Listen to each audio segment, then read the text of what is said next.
Well, good evening. Tonight we're going to tackle the CVT fluid change on a 2023 Outback 2.5 4-cylinder. I've been to the dealership. I've got my CVT F3 CVT fluid, original from Subaru, and we've got here an OMT fluid extractor dispenser. I got that off Amazon. I will put a link, an affiliate link for that in the description of the video. Once you see it, I think you're going to really like it. Looks like really the hardest part of this job, besides breaking the fill plug loose, is going to be getting the fluid back in. So we got this extractor and dispenser to help with that. So we're going to go over the steps. It's a pretty easy job. These are made out to be very difficult. In all the forums you read, people say take it to the dealer. I will tell you at the end of this what this cost me total, including buying that tool. So if you're thinking about changing the CVT fluid in your 2023 Subaru Outback, this video may interest you, so stick around. So the first step is you're going to want to get the car lifted at all four corners, and the idea is to have it level. So you can see here we've got jack stand and a jack under the front, jack stand under the rear. Come around the other side of the car, and again we've got, you know, both sides off the ground. Car is sitting about as level as it's going to sit, jacked up like this, but the more level it is, the more of the old fluid you're going to get out of there. So that's kind of an important factor. The very first thing you need to do after jacking it up and making sure it is safe to get under is you need to break loose the fill plug. If you cannot get your fill plug loose, you don't want to try to tackle this job. We're on the passenger side of the car. Underneath here you can see the CVT. Here's the drain plug in the bottom of the pan. And then up on the side here you will see, if I can get it to focus, you should be able to see it actually tells you right above it CVT F-3. So right there, that tells you right there the fluid you're going to put in it. So that is your fill plug. And my vehicle, I was able to use just a standard Allen wrench and then the old school slip a wrench over the end of it trick, and it was extremely tight. I don't know what the torque spec is on this, but in order to break it loose, I had to do one of these numbers. Hook the wrench and push.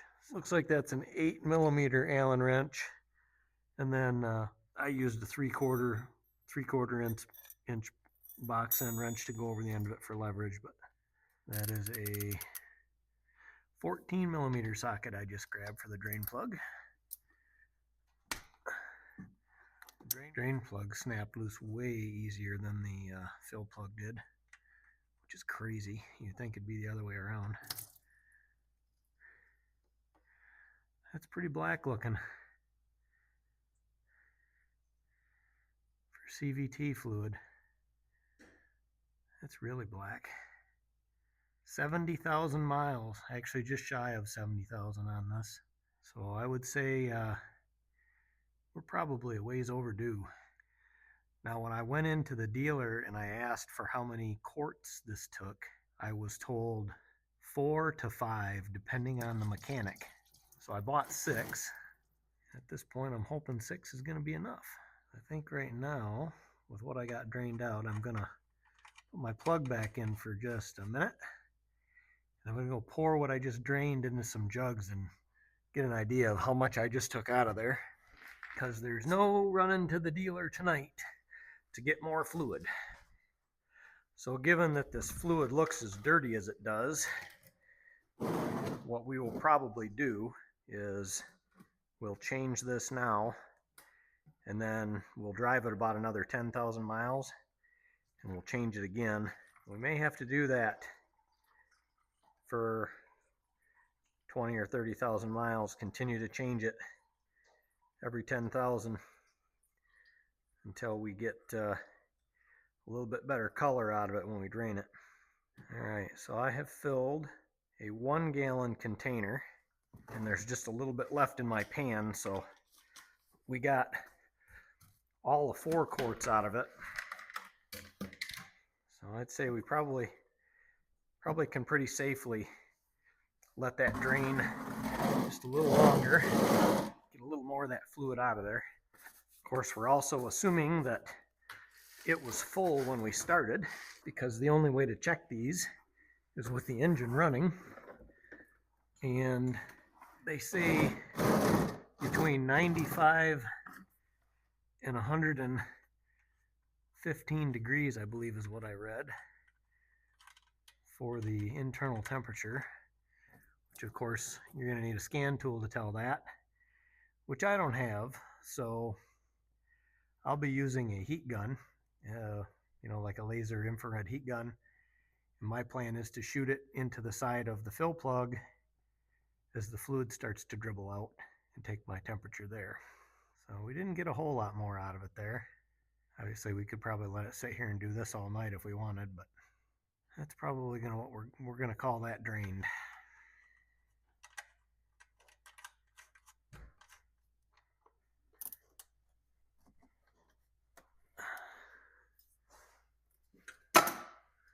Get our rag up in here and wipe off the mess.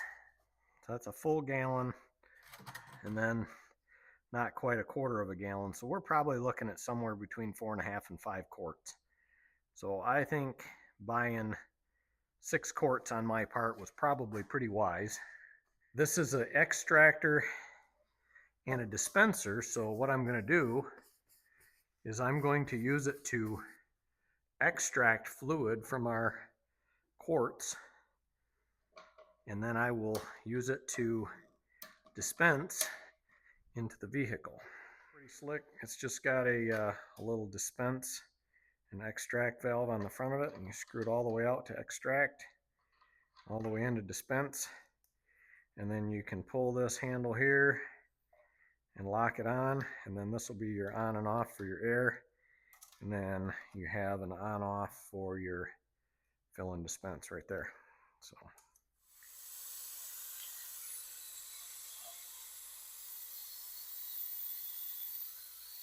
it looks like it's supposed to be blue in color, not black.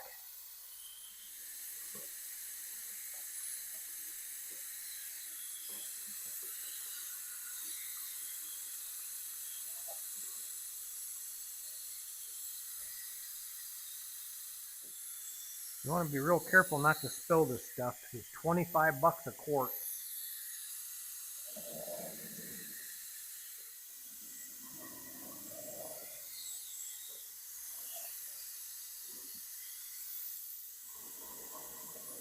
Okay, we're going to turn our valve over to dispense, and we're going to change our fitting out here. We've got a couple of nice little fittings in this kit.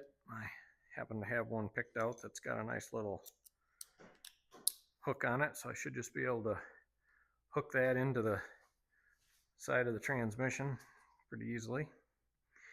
I'll get you guys resituated here so we can hopefully get you some footage under here that you can see.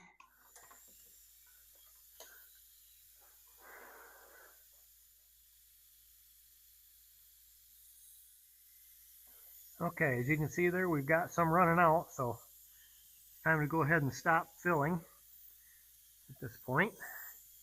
And in order to stop losing fluid, we're going to put our plug back in, and we're going to kind of snug that down temporarily. Then we're going to need to start the engine and let it start to warm up the transmission.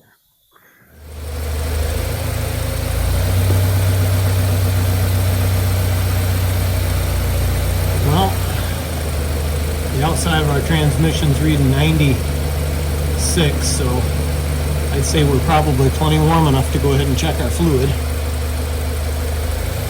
Now when I pull this fill plug out, it should be low.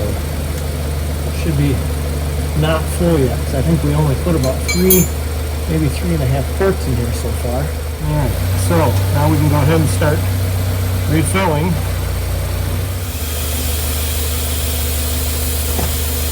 Okay, we're pumping fluid in.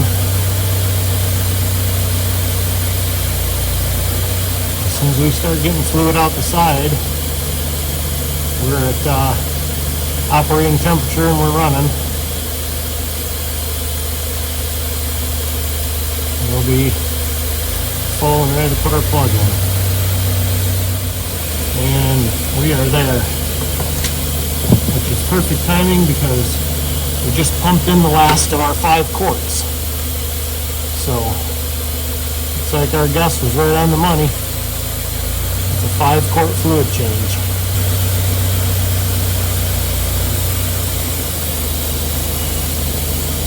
Well, there you go. Our little extractor and dispenser pump from OMT worked great. I'll show you guys the adapter kit here in just a second. I have 1 quart, actually about 1 1/8 quart. I was able to pump what little bit I had left in here into one of those quart bottles, and it's probably 1/8 of a quart if I'm lucky. So 5-quart job. I would recommend buying 6 quarts, because if you're off by a little bit, you're gonna wish you had that other quart. So again, there'll be an Amazon affiliate link for the dispenser extractor pump in the description below. The CVT fluid you're going to have to get from your dealership. This is the adapter kit that it comes with. So you can see all the different adapters in there that fit all different types of transmissions. And I used this one right here with this hook on it. It worked perfect for that spot I was in. There's a sheet in here that supposedly tells you what fits what car, but Subaru's not even listed in there. But you could take the flexible hose, which there are 2 of. You saw me use the one to suck the fluid out with. There's a much smaller one here, which would obviously take longer to pump with because it's a smaller diameter. But great tool for the job. Honestly, don't think I would have attempted that job without something like that. I've done differential services and things like that in the past, transfer cases, and I've always used one of those hand pumps. It is such a pain, and to do 4 or 5 quarts like that, it would take you forever, because that suction gun only holds about 1/2 quart if you're lucky at a shot. So this made it very nice. You could just get under there and open up the valve. The tool I used to check my temperature, again, another Amazon purchase. I will put an affiliate link for this as well. It's just one of those laser temperature gauges. My hand is currently 88 degrees, in case you're wondering. The car is 78 degrees. So again, I just shot the side of the transmission close to the fill plug, and when I saw 95 degrees on the exterior of the transmission, I knew I was well past probably my minimum 90 degrees on the interior, and that's when we started pumping the rest of the fluid in there. So again, we drained out about the same amount we put back in, and all that's left now is to go test drive the car. We will probably do this again in 10 or 15,000 miles, and maybe 10 or 15,000 after that. Again, we're sitting at about 66,000 miles on this car right now, and that fluid was pretty black looking. So if you're wondering how long you can go, I wouldn't go 66,000 miles. I'm seeing a lot on the internet about changing these every 30,000. And if you're going to keep your car a long time, that's probably not a bad number to go by. So relatively simple job, folks. I told you I'd tell you what this cost me. It was $25 a quart at Subaru for the fluid. So, you do the math, there were 6 of them. Now I only needed 5, so 125. I bought the 5th or the 6th one for just in case, so $150 in fluid. And then that extractor was about $80 on Amazon. So $230 I had invested in my transmission service. And the numbers I've seen on the internet, I've seen anywhere from $350 to over $500 for the service. and there's just no reason for it. This is not that difficult of a job. Don't be intimidated by it. Go online. There are plenty of other videos showing you how to do this. Make sure you're looking at your specific model year. There are differences. This is a 2023. Your drain and fill plug may be in different places on your car. This is a 2.5 liter four cylinder, not a 2.4 liter turbo. The CVTs are different. Drain and fill plugs are going to be probably in different places. I can't tell you for sure. Your front differential, gear oil, drain and fill are down there too, and you don't want to mix those up. So that's the biggest thing, is just make sure you're pulling the right plugs. Other than that, not that difficult of a job. So thanks for tuning in. I hope you found the information helpful. We'll see you in the next one.